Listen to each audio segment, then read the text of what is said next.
Hola a todos, muy buenas tardes. Comenzamos esta jornada de día miércoles, última jornada planificada de esta semana. Me presento, mi nombre es Jessica Espinosa, soy enfermera especialista en cuidados intensivos, actualmente coordinadora de la UPC, la Clínica Alemana de Osorno, y secretaria de la DECHMI. Y hoy día tengo el honor de estar hoy dirigiendo esta jornada. Eh, Les comento, bueno, esta semana hemos estado conversando respecto a temas extremadamente importantes en el manejo de nuestros pacientes, como ha sido la sedación, ¿no es cierto? Prevención y manejo de algunas complicaciones, ¿no es cierto? Y hoy tenemos en carpeta un tema bastante importante del manejo de nuestros pacientes, que tiene que ver con la prevención y manejo del delirio, ¿ya? Y todo lo que involucra. Tenemos dos invitadas muy importantes que han trabajado hace ya bastante tiempo en el tema, ¿ya? Evelyn Álvarez y Mariana Arias. Así que ya vamos a comenzar. Les pido por favor que sus preguntas, si tienen preguntas durante la presentación, las hagan por favor llegar a través del chat, ¿ya? Para que una vez terminada la presentación de cada una de las expositoras, podamos compartirlas con ellas e ir comentando algunos temas y dudas relevantes que pudieran aparecer, ¿ya? Así que, bueno, en honor al tiempo, vamos a comenzar. Ya les presento y tengo el agrado de presentarles a Evelyn Álvarez.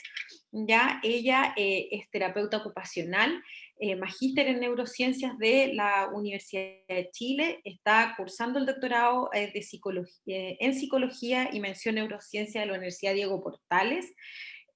Trabaja como docente en la Universidad de Chile y Universidad Central, y tiene una amplia trayectoria en investigación en UPC y Delirium. Así que tengo el agrado de presentárselas. Evelyn, no sé si estás por ahí. Ahí Sí, está Evelyn. hola, muchas gracias. Ya, muchas gracias por la invitación. Siempre es una alegría poder compartir la experiencia y las revisiones también que uno hace teóricamente. Entonces, en esta presentación, la idea, se proponen algunas cosas, una visión distinta un poco a lo que hemos presentado previamente. La idea es también ver algunos procesos de cómo poder implementar toda esta estrategia en nuestras localidades. Ya, entonces para eso en este temario, la idea, vamos a revisar 5 puntos. Primero, aspectos de generalidad de la prevención no farmacológica, la evidencia de la prevención, qué pasa con el COVID, las estrategias que podemos plantear y cómo poder implementar estas estrategias en nuestros lugares de trabajo. ¿Ya? Como generalidad, primero quería plantear acerca de la prevención no farmacológica, entenderlo como una potente intervención, que también se llaman también intervenciones conductuales. En ese sentido, hay distintas evidencias en diversas patologías, en delirium, en demencia, donde las intervenciones no farmacológicas pueden dar una solución importante a problemáticas que no lo puede resolver el mundo farmacológico. Entonces, estas estrategias permiten generar nuevas visiones y nuevas formas de enfrentamiento a problemáticas complejas, en este caso como el delirio, ¿ya? Y quería revisar brevemente un poco en qué consiste una intervención no farmacológica, para que nosotros podamos después, con estos elementos también, ir viendo cómo podemos ir implementando nuestras prevenciones en este caso de delirio, ¿ya? Se ha visto que las intervenciones no farmacológicas tienen diversos componentes para poder implementar. Ya se pueden implementar procesos para procesos cognitivos, para procesos conductuales, físicos, ambientales y psicosociales. Y si vemos en el fondo, estas intervenciones tienen una gama amplia de procesos de implementación. Por lo tanto, nos permite movernos en varios aspectos. Y si vemos también el delirium, nuestras propuestas de intervención pareciera que cumplen mucho de esas gamas.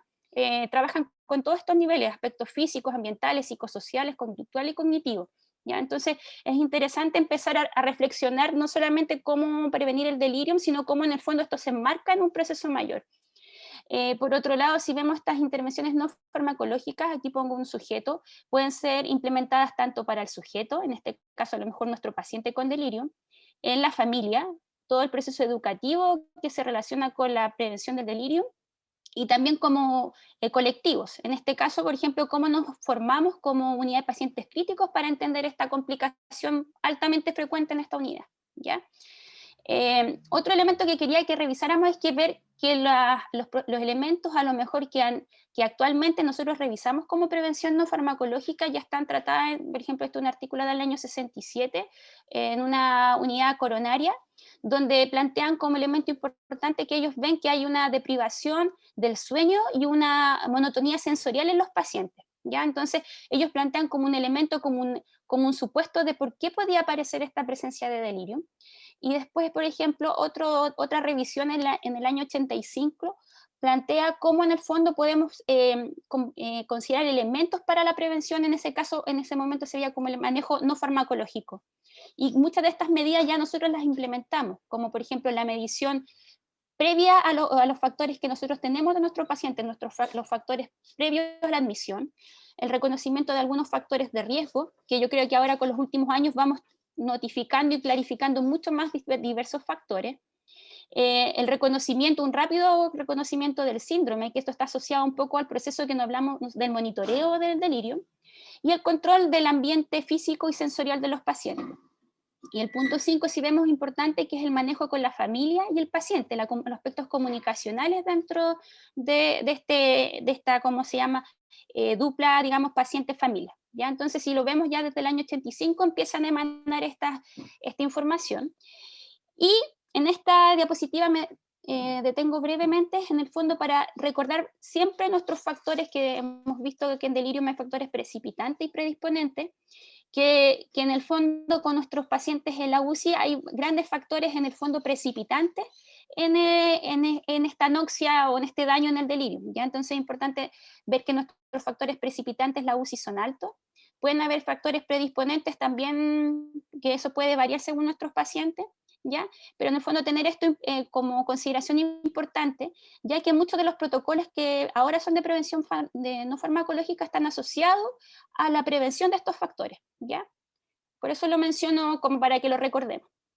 Y claramente tenemos que mencionar dentro del proceso histórico al que estamos haciendo esta revisión es el trabajo de Sharon Inouye, que en el año 99 toma estos factores de riesgo y los convierte como en protocolos, en acciones de intervención. Entonces, así como un factor de riesgo importante es el deterioro cognitivo, se plantea estimulación cognitiva. Como un factor relevante, Lucy, por ejemplo, es la deprivación del sueño. En este caso es unidades de medicina interna, pero como la deprivación del sueño es un factor gatillante, se ponen protocolos de regulación del sueño y así toman distintos elementos como la inmovilidad, el deterioro visual y auditivo y la deshidratación, y esto lo convierte en medidas. ¿Ya?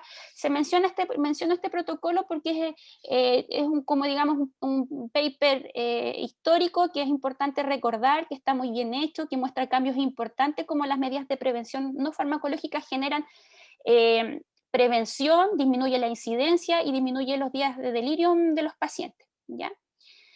Ahora, cuando vamos a ver la evidencia actual de prevención no farmacológica, quería compartir con usted algunos elementos que yo creo que ya lo hemos revisado, pero en el fondo darle unas revisiones o mirar algunos elementos de estos protocolos, donde los protocolos, que el ABCDEF ya es muy conocido, ¿cierto? Pero vamos a ver algunos elementos, el PADIS y el NICE, que es de la Asociación Británica, ¿ya?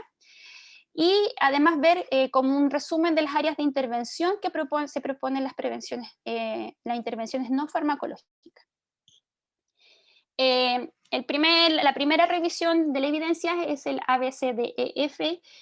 Hay un G, pero prefiero quedarme con este porque este es como más contextualizado, está más validado a nivel de las unidades de cuidado intensivo. Y si se dan cuenta, es un acrónimo que considera distintos elementos donde la D corresponde al monitoreo del delirio.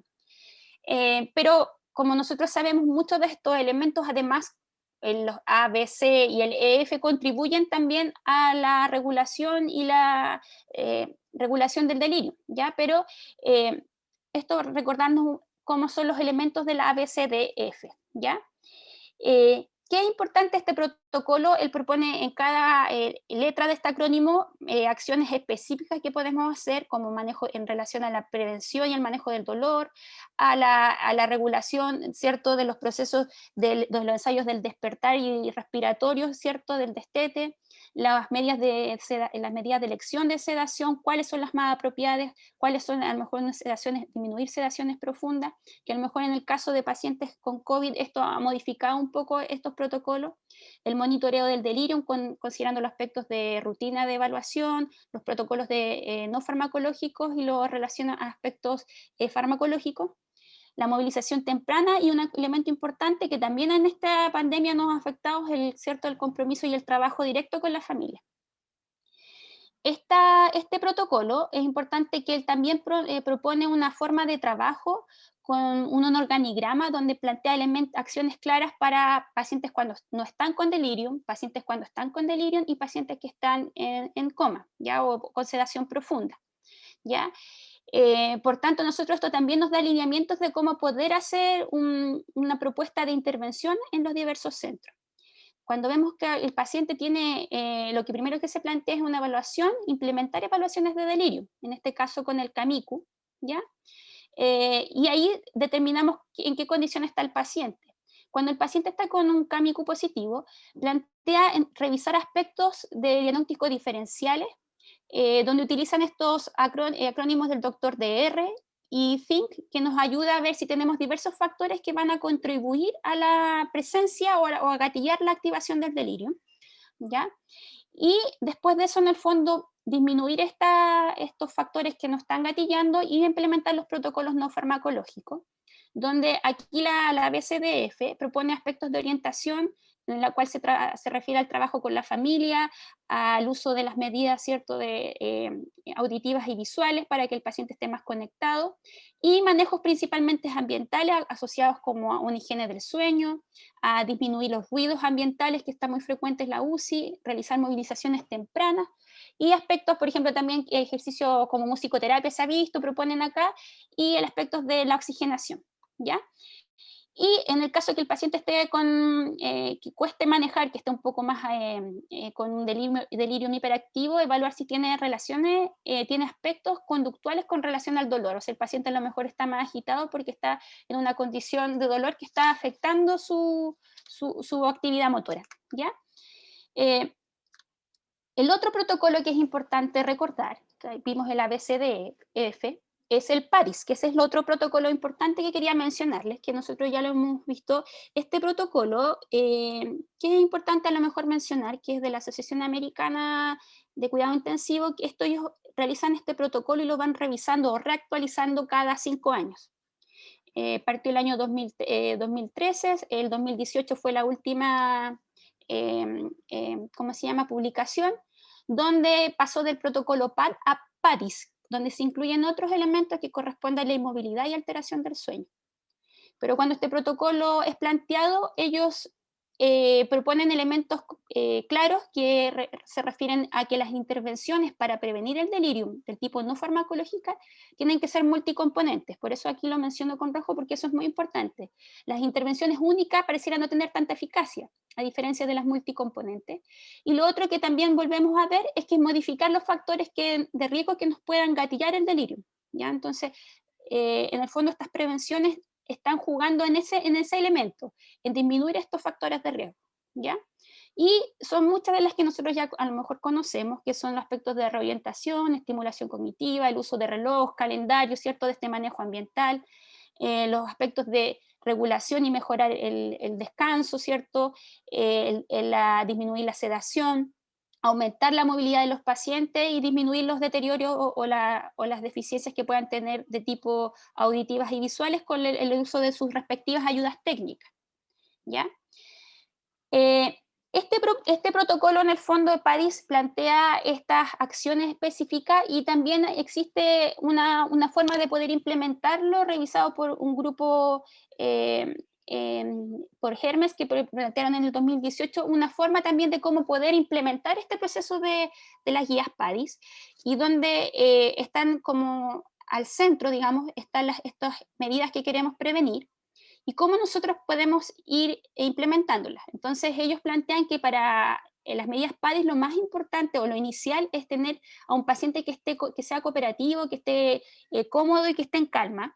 Y para eso nosotros en el fondo debemos iniciar con analgesias tempranas, con sedaciones mínimas y otra cosa muy importante que es intervenciones centradas en la persona y en la familia, ¿ya? Donde hay elementos que nos van a contribuir a esta implementación, que primero es entender guías locales, y poder implementar estas guías que, por ejemplo, que le estoy mencionando, la PADIS o la BCDF, ¿ya? O, por ejemplo, las guías que también que propone la sociedad, la SOCHIMI, donde también se ha hecho una revisión, es ver cómo podemos implementar y transformar este lenguaje a nuestros aspectos locales. Otro elemento que es importante es el trabajo multidisciplinario, la educación del equipo y de la familia, y lo otro que, que es importante y no perderlo de vista es el tipo de sobrevida de nuestros pacientes en la UCI y en el fondo cómo va a ser este paciente post-UCI. Por lo tanto, si tenemos estos elementos en consideración, vamos a tratar de implementar de buena forma estas guías, ¿ya? Y la otra guía que es importante, o sea, que quería también compartir con ustedes, es la NICE, que también propone un flujograma de trabajo, y donde también considera los aspectos de prevención no farmacológica y algunas cosas, como se dan cuenta, se siguen repitiendo, como las intervenciones multicomponentes. Aquí destaco el aspecto que sea personalizado, ¿ya? El manejo ambiental, la estimulación cognitiva, los aspectos de nutrición, deshidratación y constipación, mediciones de hipoxia, la evaluación del dolor, movilizaciones tempranas, ¿cierto? Son elementos que se van repitiendo en las diversas guías. En esta imagen, aquí nosotros podemos mirar cómo en el fondo este es un resumen de las diversas medidas de prevención no farmacológica, donde nosotros también la podemos clasificar a lo mejor o organizar en distintos grupos de áreas de intervención, ¿ya? Y de esta forma, al entender como a lo mejor áreas de propuestas de implementación, también nos va a ayudar a ver cuáles podemos ir implementando en nuestros centros, cuáles son más factibles. A lo mejor comenzamos con algunas, priorizamos otras, después a lo mejor secuencialmente podemos ir agregando otras.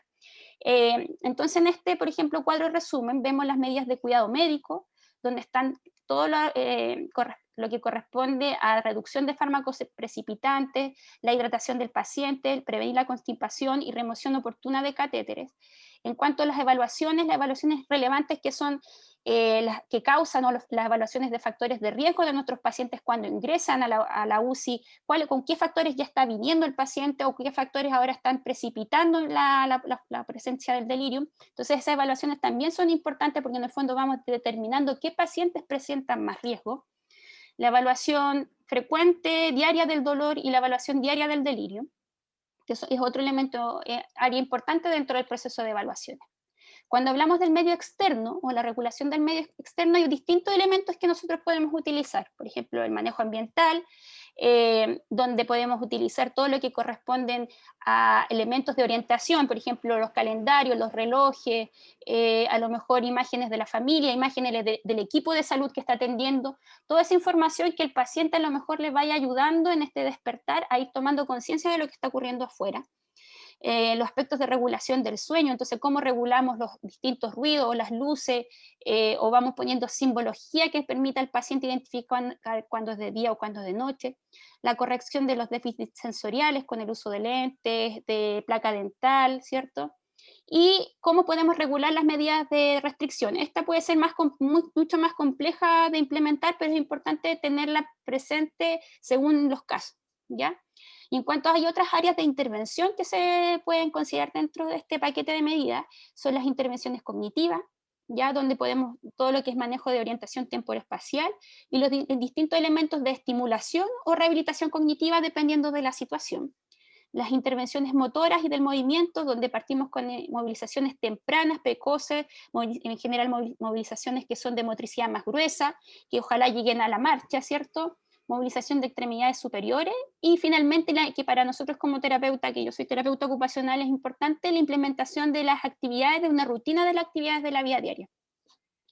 Otra cosa interesante en este cuadro, o a lo mejor es importante compartir, es que aquí, si se dan cuenta, hay una parte que dice educación del equipo de salud, de familia, y en este caso del adulto mayor, porque está inicialmente para adulto mayor, pero en este caso sería del paciente. En el fondo, cómo vamos haciendo un proceso educativo de estos elementos de prevención a todos los actores o participantes de estas complicaciones, ¿ya?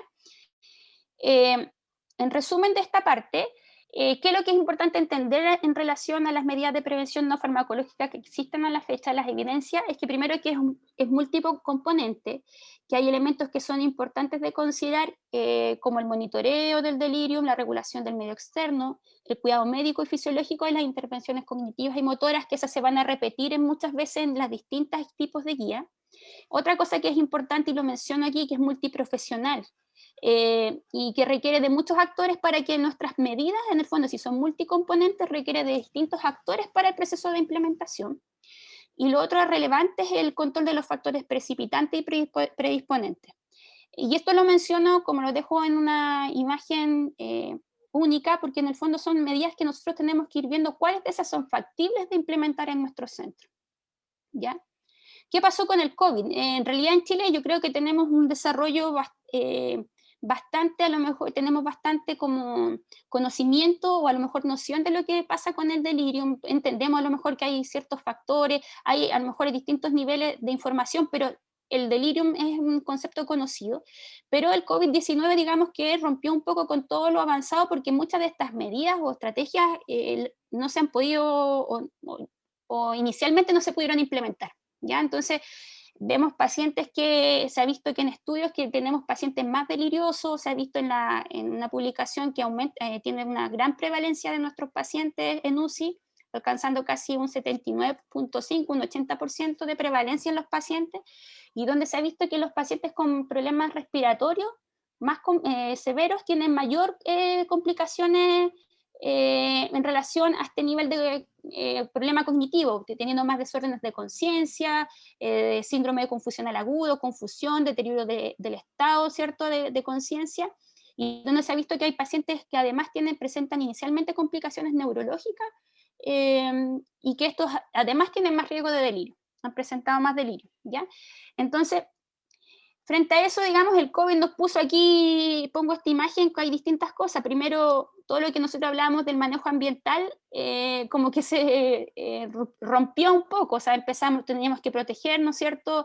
Empezar ya nos vemos los rostros. Por otro lado, las restricciones con las familias, las visitas familiares también se rompieron, donde los aspectos propios de la patología del COVID genera complicaciones, aumentan los factores precipitantes del delirio. Entonces, digamos que el panorama inicial ha sido bastante complejo, donde existen ya publicaciones donde dice aquí, bueno, aquí todas las posibilidades o todos los cambios que se transformaron, ¿cierto? Donde aumentaron las restricciones de visita, donde las intervenciones no farmacológicas fueron modificadas, además con ciertos elementos también psicoemocionales o afectivos que son importantes, que también, por ejemplo, el aumento de la depresión, de la ansiedad frente a la patología como el COVID. Ya, o sea, cuando a lo mejor una persona está en la UCI, o sea, ingresa al hospital con este diagnóstico, tiene un temor muy alto, ¿cierto?, a su sobrevida. Entonces, van distintos elementos contribuyendo a aumentar los factores de riesgo del delirio. Entonces, nuevamente ahora vemos qué soluciones un poco o qué estrategias se ha planteado desde la evidencia.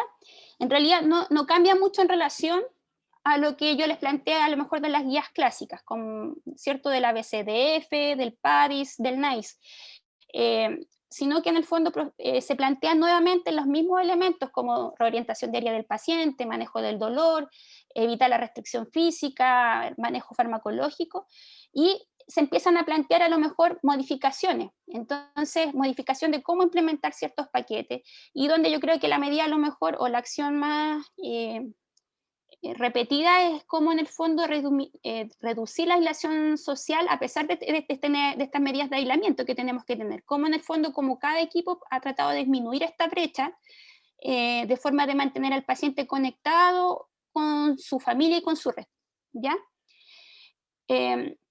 Aquí hay otro trabajo donde es interesante a lo mejor, donde plantean los mismos elementos, pero aquí los primeros niveles en el fondo es ver los elementos que están aumentando el riesgo de delirium, con qué factores llega el paciente y qué factores durante la hospitalización están aumentando la posibilidad del paciente para que presente delirio, ¿ya? Entonces, esos elementos importantes irlos destacando en nuestros procesos de implementación. ¿Qué factores de riesgo? Porque en el fondo son pacientes que ahora los pacientes tienen más riesgo de presentar delirio y cómo nosotros podemos, con nuestros recursos, podemos implementar estrategias que en el fondo, o a quién priorizamos nuestra estrategia. Entonces, ahí tenemos que ver, en el fondo, cómo vamos organizando este proceso. O sea, todos sabemos que el recurso humano es limitado, por lo tanto, las condiciones en cómo las implementamos un proceso de reflexión en los distintos centros, ¿ya? Y si ven aquí, nuevamente es volver a nuestras revisiones, a nuestras guías de recomendación para ver cómo podemos implementar estas estrategias. Por ejemplo, otra propuesta de un centro a lo mejor es, plantean aspectos de áreas, por ejemplo, de sueño, de cognición, de nutrición, y cómo podemos implementar en estos pacientes con COVID, ¿ya? Esto un poco lo mismo. ¿Qué es lo que también quería proponer en esta presentación? Es cómo podemos hacer estos procesos de implementación para la prevención no farmacológica. Yo creo que esa es una reflexión importante que tenemos que hacer nosotros como centro, en el sentido de, aquí hay propuestas que nosotros a lo mejor se han implementado, por ejemplo, desde personas del equipo, por ejemplo, en el hospital de la Universidad de Chile hay un equipo de terapeutas que hace un ingreso del paciente y llama a la familia recopilando información histórica del paciente, solicitando kit de materiales con los cuales el paciente pueda sentirse más familiarizado, en el fondo haciendo este nexo entre la familia y el paciente, ¿ya? Donde se han implementado uso de llamadas, ¿cómo se llama? Sincrónicas o asincrónicas. Entonces podemos ver que hay distintas experiencias que nos van viendo cómo estos procesos de implementación no farmacológica los podemos ir adaptando. Entonces por eso pongo esta llamada. En el fondo hay centros que han utilizado llamadas de ciertos, por ejemplo, profesionales, el psicólogo, el terapeuta, que ha asumido esos roles.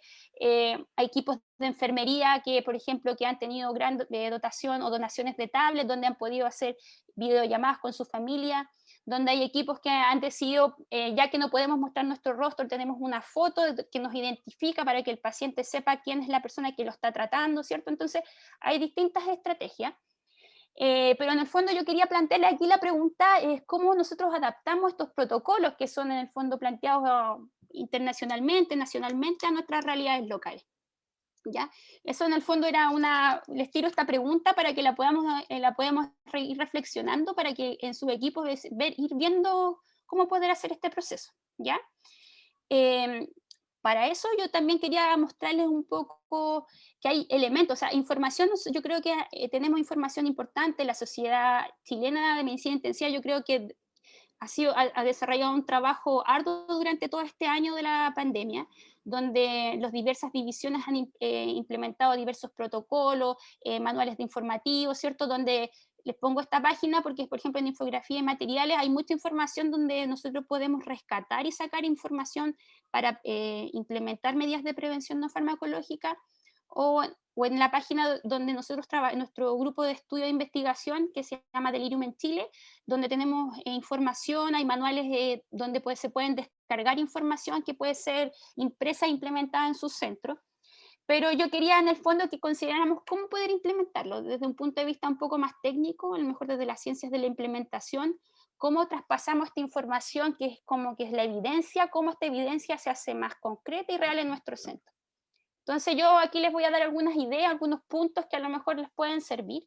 Por ejemplo, en relación a los aspectos técnicos, es importante revisar aspectos de qué tan actualizados son las guías clínicas y la evidencia que tenemos a la fecha del tema, en este caso del delirium, ¿ya?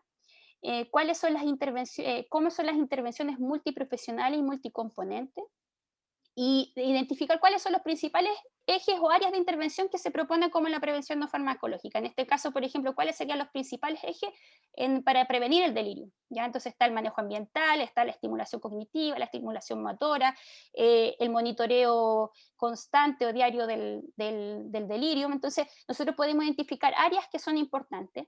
Y después esos son todos los aspectos técnicos que en el fondo nosotros necesitamos saber para implementar.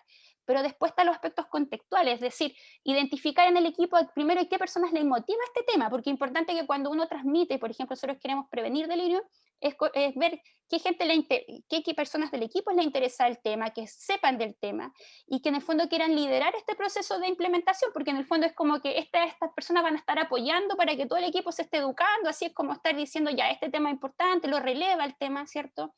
De esta forma nosotros podemos determinar a algunos líderes o personas responsables. Y lo otro importante, que no es menor, identificar los recursos técnicos, físicos y materiales que tiene nuestro centro, porque muchas veces a lo mejor nosotros queremos tener, a lo mejor, más horas de un profesional y a lo mejor ni siquiera contamos con ese profesional. O los espacios físicos, cómo podemos implementar, por ejemplo, el uso de repente desde un reloj, cómo poner, cuál es el reloj más adecuado para el tipo de sala que tenemos. Entonces, son esos elementos que también tenemos que considerar en nuestra implementación. Y esto como una idea importante, esto es un punteo, solamente es como un ejemplo, pero en el fondo es cómo nosotros transformamos esa información. Aquí, por ejemplo, hago un punteo de esto en relación a las ciencias de implementación, elementos que tenemos que considerar. Por ejemplo, el contenido de la intervención, ¿qué aspectos vamos a utilizar? El personal que tiene el contenido, ¿qué adaptaciones vamos a hacer? La factibilidad, el equipamiento, la carga del participante o de los actores, la carga de los profesionales que van a trabajar, las medidas de seguridad, por ejemplo, si vamos a hacer movilización temprana, ¿cuáles serían las medidas, por ejemplo, de seguridad para los pacientes? ¿Cuál sería el protocolo y el manual de intervención? Y dentro de eso ver cómo los aspectos de duración, dosificación, cómo es nuestro ambiente, nuestro contexto y los requerimientos del equipo, ¿ya? Entonces, esto no es para que solo quede como todo ese punteo, sino esta información obviamente que se las puedo compartir si a alguien le interesa, pero en el fondo es como cómo nosotros vamos a traspasar todo eso teórico o técnico en esta evidencia, en nuestra realidad local, que yo creo que eso es importante al momento de implementar los protocolos. Ya en el fondo, cómo podemos con nuestra realidad local o qué elementos podemos tomar, porque a lo mejor no todo es, por ejemplo, de ese listado que le decía de manejo ambiental, no todas las medidas de manejo ambiental vamos a poder implementar, hay algunas que son factibles, otras no, ¿ya?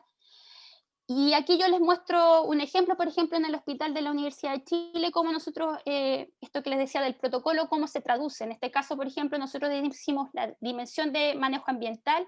¿En qué corresponde? ¿Qué corresponde en nuestro caso? Nosotros decimos, ya, vamos a tener relojes, vamos a tener calendario. ¿Quiénes se van a encargar de cambiar los calendarios, por ejemplo? En este caso pusimos, puede ser, antes de la pandemia, era el familiar, la enfermera o el TENS, o el protocolo de movilización temprana. ¿Quiénes son los responsables? ¿Cómo se implementa? ¿Ya? Entonces, esto es un ejemplo como para ver cómo podemos traspasar esta información a nuestras realidades. ¿Ya? Esto como para ir cerrando, me parece que no sé si estoy bien en el tiempo. En relación a una narrativa de un paciente, hay muy poca narrativa de la experiencia de los pacientes con delirium, pero yo creo que es importante aterrizar esta información, que en el fondo la prevención del delirio, muchas veces hay delirium que son con muchas alucinaciones, donde hay ideas deliriosas que son muchas veces de riesgo, están mucho asociados a posibilidad de riesgo o de daño del paciente. Entonces, yo creo que eso es importante también como profesionales, porque es importante implementar estas medidas. El paciente cuando está en una situación de delirium se siente realmente, está viviendo un daño, está experienciando una vivencia de, de perjuria, digamos. Por lo tanto, es importante también hacer esta contención en el paciente cuando está en un su estado delirioso. ¿Ya? O sea, se refieren a las técnicas, hay muchas técnicas que se llaman de validación del discurso que está haciendo el paciente. Es decir, el paciente es su experiencia, se siente que está sufriendo, se siente que está aterrado, y nosotros como profesionales también hacemos esta contención. Esto yo lo menciono porque en el fondo es como aterrizamos también desde la teoría a nuestra práctica diaria la experiencia de los pacientes. ¿Ya? Entonces aquí hay unas narrativas, por ejemplo, sentía que debía haber atendido que desde mi punto de vista era cierto y nadie me iba a convencer de lo contrario y todavía se siente cierto. Aunque ahora sé que en otra retrospectiva que puede que no haya sido real, pero para el paciente lo sintió. Hay pacientes que sienten ideas como que los van a matar o que lo están haciendo daño a su familia. Entonces, que es importante en los aspectos de validación de nuestros pacientes. Y por último, para ir cerrando, recordarles que el próximo 17 de marzo es el Día de la Conciencia del Delirium.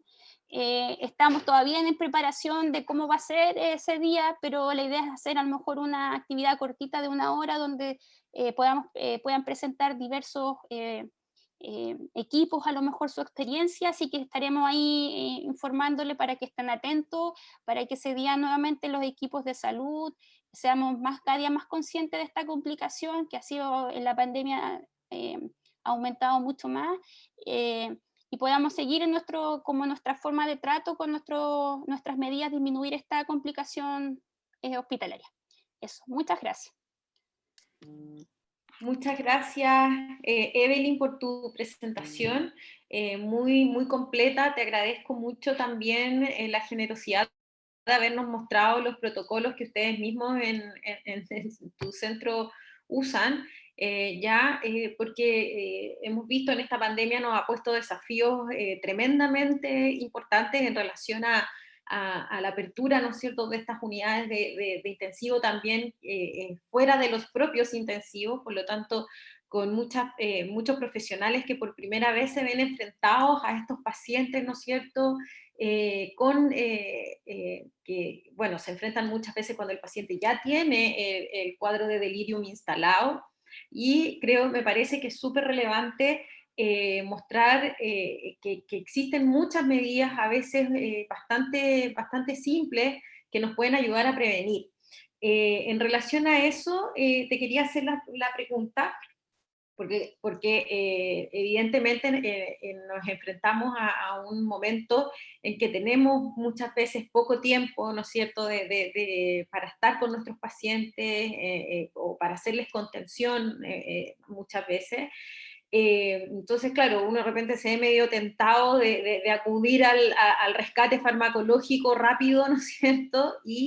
Pero tú nos mostraste una serie de medidas, pero ¿qué opinas tú en relación a algunas cosas que podemos hacer que no implica que necesariamente uno esté al lado del paciente todo el tiempo? Por ejemplo, el uso de música, por ejemplo, para mantenerlos un poco más tranquilos, o también manejar el que el paciente viva el día como día y viva la noche como noche, aun cuando estén con sedación. ¿Ya? No sé qué experiencia tienes tú al respecto. Mira, es que yo creo que eso, claro, algunas son como formas de entender el equipo, de cómo prevenir, porque en el fondo es como hacer un cambio de mentalidad. Por ejemplo, todo el tema de regulación del sueño, todos sabemos que la UCI es muy común en las modificaciones del sueño, ¿cierto? Del ciclo sueño-vigilia.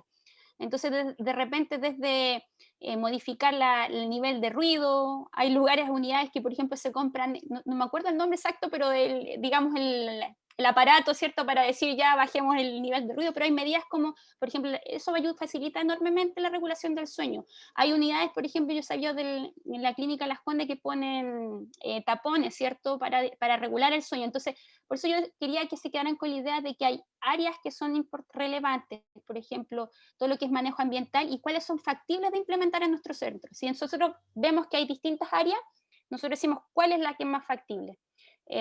Por ejemplo, desde el manejo de orientación, también otra área que es importante, todo lo que es el manejo, la orientación temporoespacial, que también hay un manejo ambiental que no es tan costoso, donde hay, por ejemplo, en el caso, muchas veces lo hemos asumido los terapeutas ocupacionales, yo creo, en la realidad nacional, todo lo que es el manejo ambiental, de los carteles, ¿cierto? Ponen no sé si pasará en tu centro, pero la fecha, la hora, tener al paciente orientado, muchas veces se ha asumido un poco desde ese rol, pero eso también es una medida bastante fácil de implementar.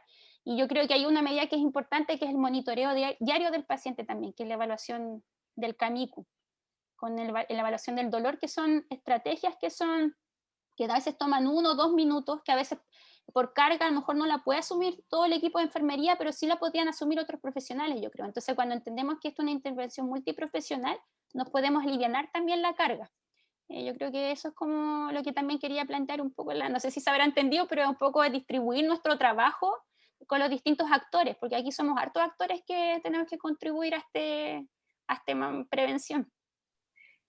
Sí, de hecho a mí me parece súper relevante lo que tú acabas de comentar en relación a la evaluación diaria, ¿no es cierto?, a través del Kamiku, que es una herramienta que está súper probada, ¿no es cierto?, que está validada también en español, digamos, entonces, por lo tanto, y que es bastante fácil de implementar, y también la colaboración que tú mencionabas entre los distintos profesionales que forman parte de los equipos de salud. En el fondo, yo creo que esa colaboración mutua que podemos lograr entre nosotros es súper relevante en los resultados que pueda o cómo pueda evolucionar nuestro paciente. Yo creo que en la medida en que lo hacemos, lo practicamos,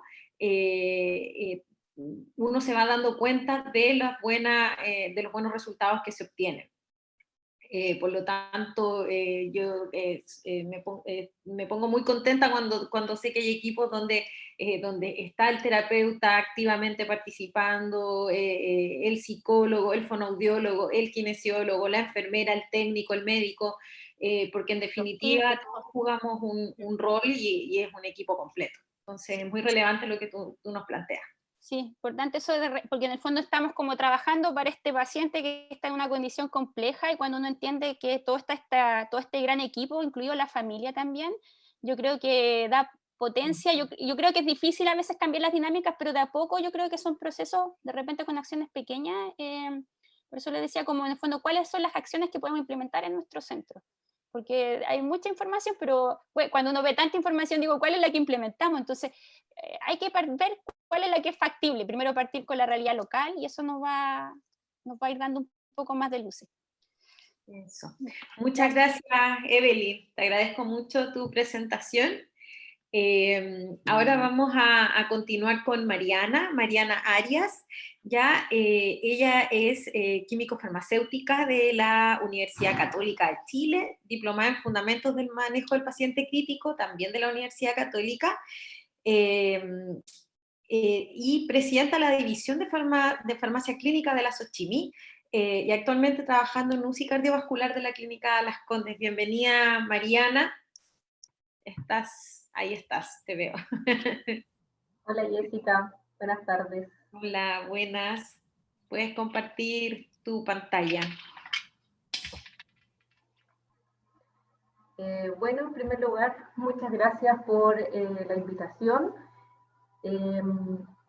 Me pidieron presentar de manejo farmacológico del delirium hiperactivo.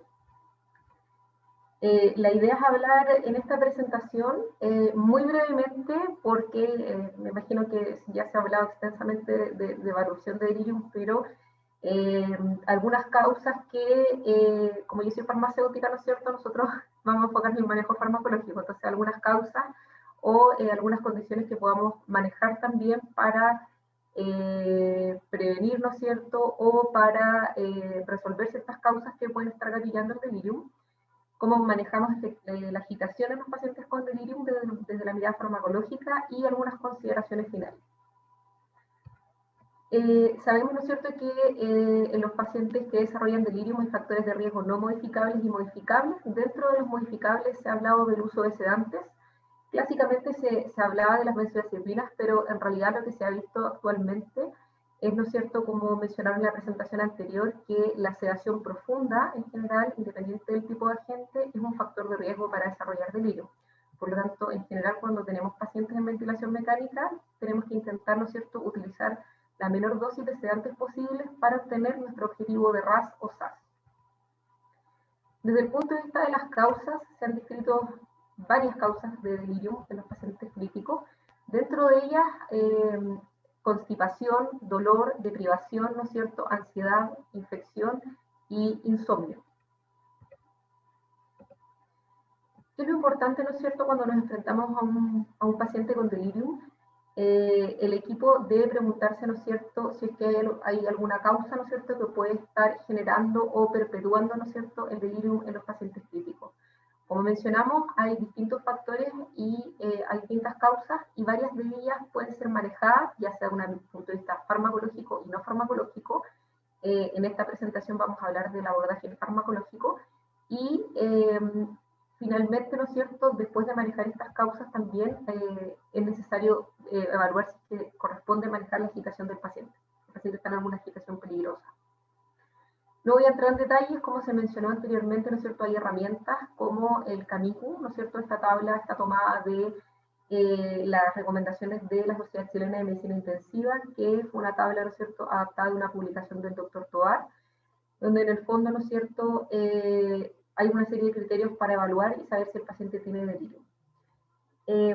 También algunas herramientas que se han planteado pensando en, como hablamos, de la evaluación de las causas y el manejo de estas. Este es un acrónimo bien práctico que se llama PRISME, y que dentro del punto de vista de causas que pueden ser manejadas farmacológicamente, ¿no es cierto?, ahí está, por ejemplo, la presencia de dolor, como se mencionó anteriormente, también la motilidad, ¿no es cierto?, gastrointestinal, saber si el paciente está cursando con, ¿no es cierto?, diarrea, o está cursando con constipación, o algún tipo de gastroparesia, ¿no es cierto?, la infección, que obviamente no, eso no lo vamos a abordar en esta presentación, el sueño, ¿no es cierto?, si el paciente tiene un patrón de sueño anormal, y también la presencia de medicamentos que pueden estar causando reacciones adversas al paciente, que puedan estar perpetuando o contribuyendo, ¿no es cierto?, al delirio.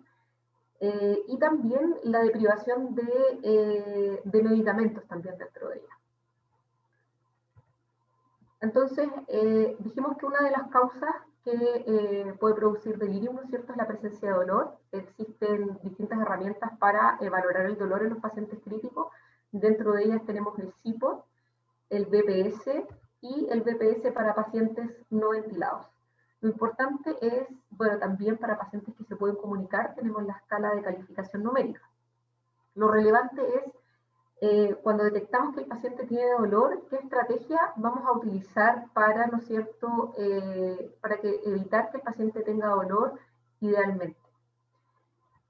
Dentro de ello, lo importante es saber que contamos con una gama amplia de distintos medicamentos, de distintos mecanismos de acción, y lo importante al momento de elegir el medicamento es que tenemos que tener algunas consideraciones desde el punto de vista farmacológico, consideraciones en cuanto a la función renal que tiene el paciente y, ¿no es cierto?, a los eventos adversos que pueden tener los medicamentos. Hay algunos medicamentos que no están recomendados o que se deben utilizar con precaución en pacientes con falla renal, como por ejemplo la morfina, ¿no es cierto?, porque sabemos que tiene metabolitos activos. El fentanil también es un fármaco que se acumula en pacientes con falla renal, por lo tanto está recomendado utilizar dosis menores a las que se utilizan habitualmente. También, ¿no es cierto?, tenemos que tener precaución con la metadona, que en general se recomienda iniciar con dosis bajas también inicialmente. Este es un fármaco que sabemos que tiene una vida media, un rango de vida media bastante amplio, tiene una farmacocinética compleja, es difícil de titular, se acumula, por lo tanto también hay que tener presente los eventos adversos que puede provocar.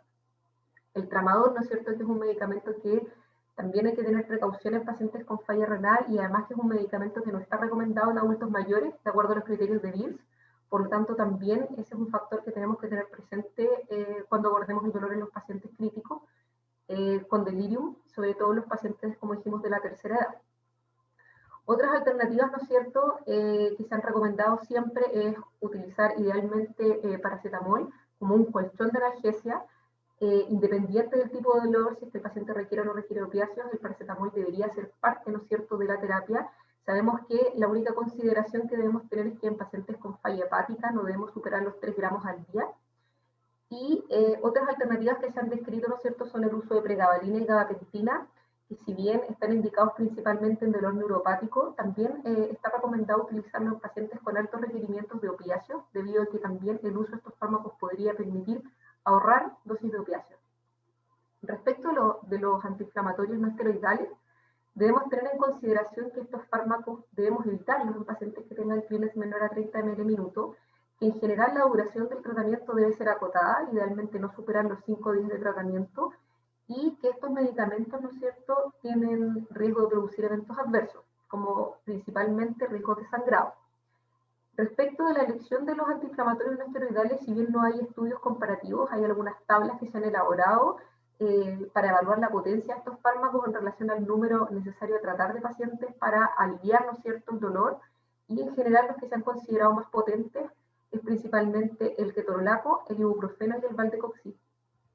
Sin embargo, como mencionábamos, estos fármacos también tienen un alto riesgo de sangrado y el ketorolaco, si bien es uno de los más potentes, también es uno de los fármacos que tiene un mayor riesgo de sangrado asociado. ¿Qué otros aspectos debemos valorar, además del dolor, como mencionábamos?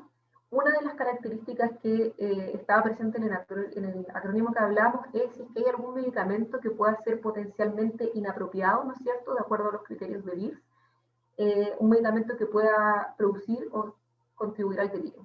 Dentro de ellos, los que se han descrito principalmente, ¿no es cierto?, es el uso de benzodiazepina en pacientes que no son usuarios crónicos de benzodiazepina, o otros fármacos que sean agonistas del receptor de benzodiazepinas como el solpidem, sopiclona, esopiclona, la meperidina, antagonistas del receptor, ¿no es cierto?, del receptor histaminérgico tipo 2, corticoides en dosis altas generalmente, las quinolonas también se ha descrito que podrían producir delirium, y fármacos en general que tengan efecto anticolinérgico, ¿no es cierto?, como algunos antidepresivos tricíclicos,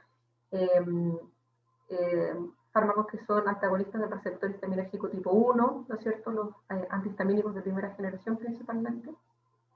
Entonces, esta es una de las cosas que tenemos que evaluar, ¿no es cierto?, uno de los aspectos que debemos evaluar en los pacientes que tengan delirium, si es que tienen algún medicamento que sea potencialmente inapropiado y que sería razonable suspender.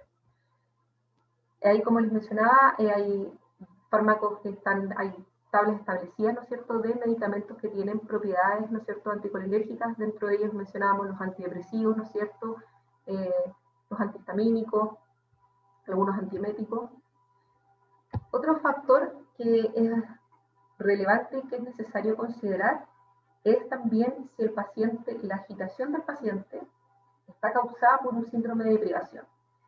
Esto no es infrecuente y es algo que puede ocurrir, sobre todo actualmente, ¿no es cierto?, en los pacientes de COVID, debido a que algunos de estos pacientes críticos están sometidos por periodos prolongados a pseudoanalgesia. Y se ha descrito, ¿no es cierto?, que la suspensión brusca de la sedación en estos pacientes puede generar un síndrome de privación. Esto, ¿no es cierto?, puede ser principalmente opiáceo, benzodiazepina, en pacientes que están en periodos largos de ventilación mecánica. También puede ser alcohol, ¿no es cierto?, o drogas, o también puede haber una deprivación nicotínica en pacientes fumadores. Lo importante, ¿no es cierto?, es que hay ciertos criterios diagnósticos, ¿no es cierto?, para poder tratar de hacer un diagnóstico diferencial si es que el paciente tiene un síndrome de privación. Y dentro de ello, ¿no es cierto?, para los opiáceos, por ejemplo, se ha descrito el síndrome de privación como la presencia de 3 o más criterios, principalmente, ¿no es cierto?, dolores musculares, lagrimeo, disforia, ¿no es cierto?, diarrea, sudoración. Y en general el manejo que se ha establecido es el manejo con metadona, o también hay estudios que muestran que el uso de dexmedetomidina o clonidina sería no inferior al uso de metadona. También, ¿no es cierto?, podemos tener un síndrome de privación a benzodiazepina, el cual se diagnostica con la presencia de 2 o más criterios, los que ustedes pueden ver en la presentación: convulsión, ¿no es cierto?, agitación, ansiedad. Y el manejo es principalmente con lorazepam, pero también, ¿no es cierto?, se ha escrito que la dexmedetomidina y clonidina son alternativas terapéuticas que serían igualmente efectivas, ¿no es cierto?, para el manejo del síndrome de privación. También el lorazepam es una alternativa para el manejo de la deprivación por nicotina. Y otro factor relevante también que debemos considerar es la deprivación a antidepresivos. Hoy en día, ¿no es cierto?, hay un número importante de pacientes que son usuarios crónicos de antidepresivos, y muchos de estos pacientes, cuando ingresan a UCI, no continúan con su terapia farmacológica y son pacientes que están en un tiempo prolongado sin la terapia.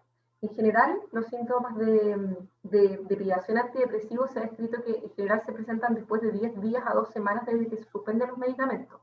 Y en general, algunos signos bastante sugerentes, ¿no es cierto?, son síntomas de tipo gripe, ¿no es cierto?, insomnio, diarrea, dolor abdominal. Entonces, esto también es un factor que tenemos que tener presente cuando tenemos pacientes que tienen, ¿no es cierto?, un cuadro sugerente de privación a antidepresivos, para, ¿no es cierto?, evaluar el reinicio de la terapia. Otro aspecto relevante, ¿no es cierto?, en el manejo de estos pacientes, abordamos, ¿no es cierto?, hablamos un poco del manejo del dolor, del manejo de la deprivación. Como vimos anteriormente, otra de las causas que puede contribuir, ¿no es cierto?, o puede generar delirium es la deprivación de sueño. Y si bien hay medidas no farmacológicas, ¿no es cierto?, para favorecer el higiene del sueño, como disminuir, ¿no es cierto?, la intensidad de la luz, los tapones de oído, etcétera. Cuando estas medidas no tienen un resultado positivo, ¿no es cierto?, uno podría evaluar, ¿no es cierto?, el uso de algunos medicamentos para ayudar, ¿no es cierto?, a que los pacientes tengan un descanso nocturno. La primera pregunta, ¿no es cierto?, es saber si el paciente utilizaba algún medicamento previamente. Si el paciente usaba previamente benzodiazepinas, ¿no es cierto?, zolpidem o zopiclona, podría también tener una deprivación a estos medicamentos, y es necesario evaluar si es recomendable reiniciar estos medicamentos y no iniciar un medicamento nuevo. En pacientes que no eran usuarios previos de estos fármacos, se han descrito distintas alternativas. Dentro de ellas, una de ellas es melatonina, que si bien hay dosis que se han descrito de 3 miligramos a 9 miligramos, en general las dosis de 9 miligramos son las recomendadas para pacientes críticos con delirio. La melatonina, la verdad, es que es una alternativa bastante recomendable, debido a que existen varios trabajos que muestran que los pacientes críticos tienen un déficit en la producción de melatonina endógena, y que el uso de melatonina o análogos de melatonina podría contribuir, ¿no es cierto?, a mejorar el delirio en algunos pacientes. En general, las dosis que han tenido un mejor resultado son dosis de 9 miligramos. Otras alternativas que se pueden utilizar es en general, bueno, trazodona es una alternativa bastante recomendada porque tiene un efecto reducido en la alteración del ciclo REM y no REM. Y en general las dosis que están recomendadas son dosis bajas, entre 25 a 100 miligramos en la noche. Y la otra alternativa que también se ha estudiado en pacientes críticos es la quetiapina. Sin embargo, la quetiapina, ¿no es cierto?, es menos recomendable, debido a que también tiene efecto antihistaminérgico, tiene efectos anticolinérgicos, por lo tanto, en general, es un medicamento que está menos recomendado, pero que también se ha evaluado su uso como hipnótico en pacientes críticos. Otro aspecto que es relevante e importante para considerar antes de hablar del manejo propiamente tal de la agitación, ¿no es cierto?, es la dismotilidad gástrica. Muchos pacientes críticos, ¿no es cierto?, por diversas condiciones, dentro de ellas la sedación, ¿no es cierto?, son pacientes que presentan dismotilidad, que pueden tener gastroparesia, ¿no es cierto?, pueden tener constipación, y es relevante considerar que también existen distintas alternativas y hay que tener algunas consideraciones, ¿no es cierto? Dentro de ellas, en general, en pacientes que no están intubados, uno debería preferir, ¿no es cierto?, alternativas, ¿no es cierto?, como la lactulosa, el polietilenglicol, ¿no es cierto?, fármacos que ejercen una presión osmótica. En general son fármacos bastante seguros. La lactulosa, el principal problema, ¿no es cierto?, es que produce una distensión abdominal en los pacientes y puede producir flatulencia. Del punto de vista de fármacos estimulantes como el picosulfato, hay que tener precaución, ¿no es cierto?, en pacientes que tengan un clearance de creatinina menor a 30 ml minuto, y tener la precaución de que este medicamento puede generar desbalances, ¿no es cierto?, electrolíticos, puede producir hiponatremia, puede producir hipocalemia.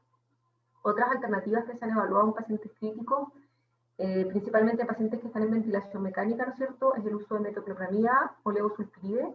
Sin embargo, hay que tener presente que estos medicamentos, ¿no es cierto?, en pacientes que son medicamentos que tienen eventos adversos, dentro de ellos prolongan el QT, son medicamentos que pueden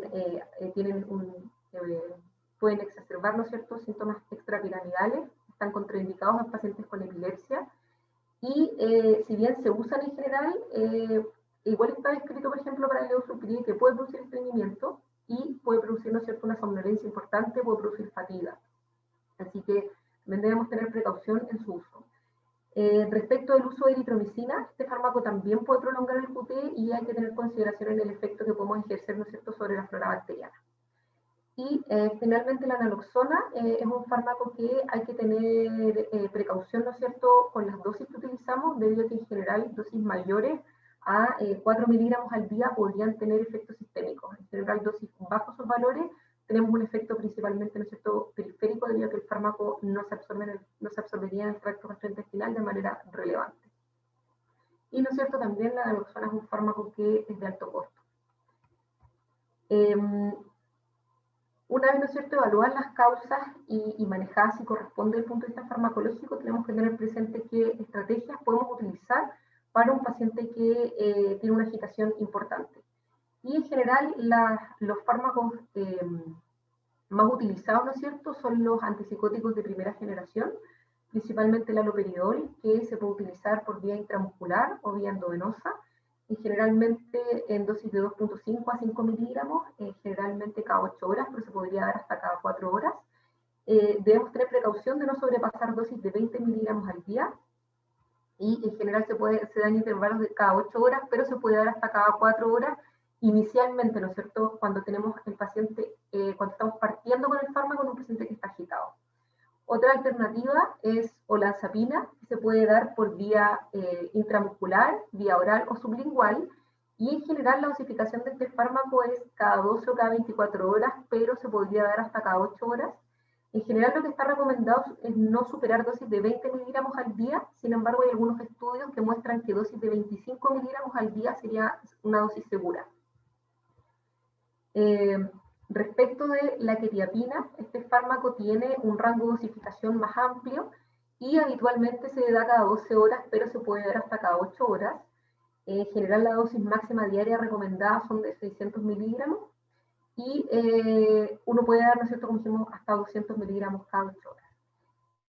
Entonces, mencionábamos que al momento de elegir un antipsicótico debemos tener presente las propiedades de estos medicamentos y en general se diferencian por el perfil de antagonismo que tienen en los distintos receptores.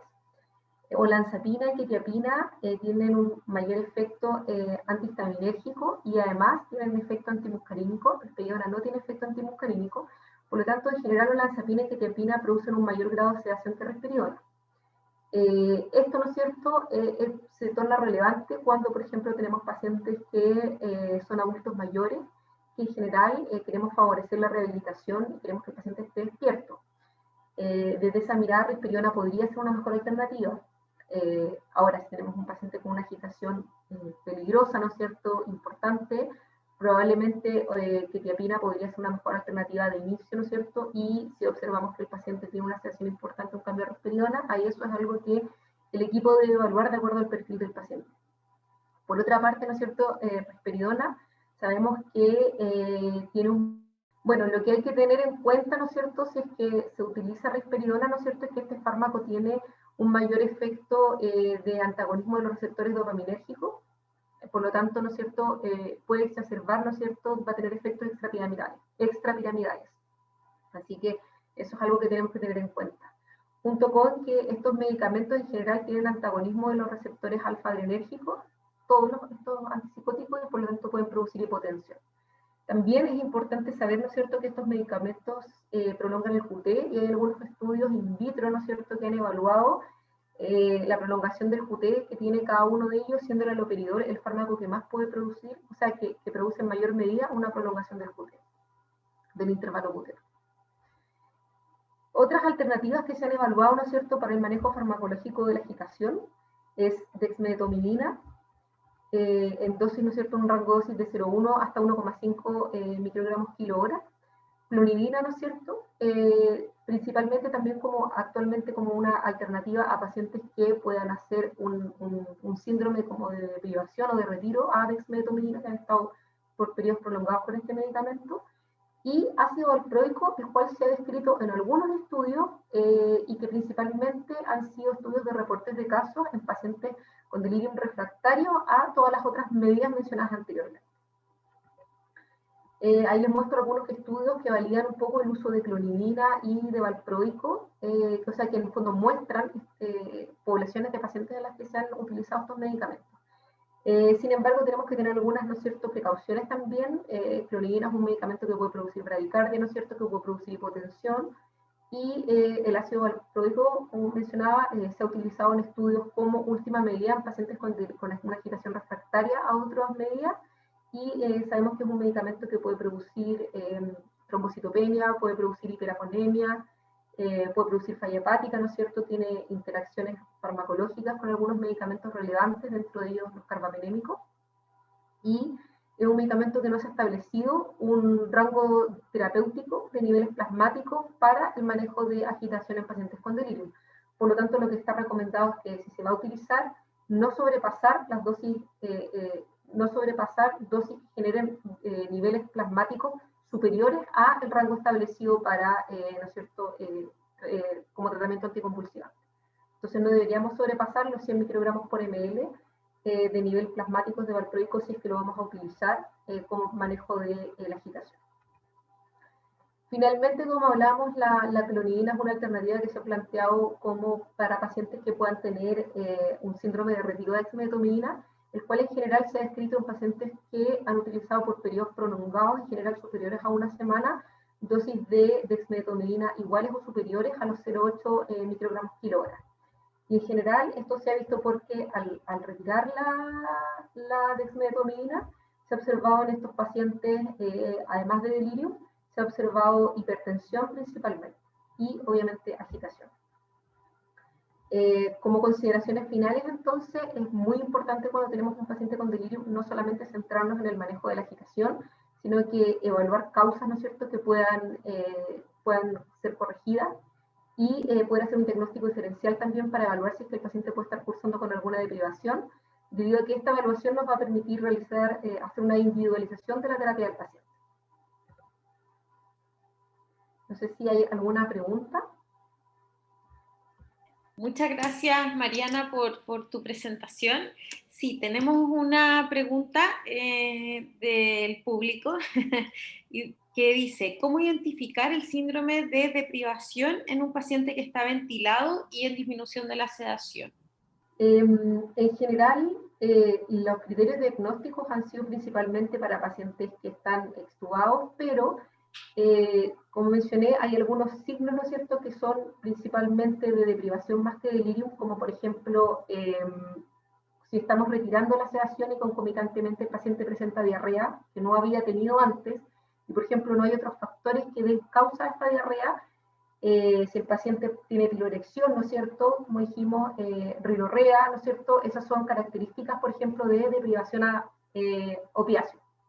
Entonces, en ese caso, lo que se ha recomendado, por ejemplo, son diversas estrategias. Una de ellas es, por ejemplo, tratar de disminuir la dosis de opiáceos en no más de un 25% diario hasta lograr la suspensión, porque en general la disminución abrupta de la dosis es lo que gatilla el síndrome de privación a opiáceos. Otra alternativa, si es que el equipo decide que quiere disminuir rápidamente la dosis, es, por ejemplo, hacer un traslape a dosis bajas de metadona y tratar de disminuir los opiáceos utilizando metadona. Y también, como hablábamos, el Presex es una alternativa para manejar también el síndrome de privación.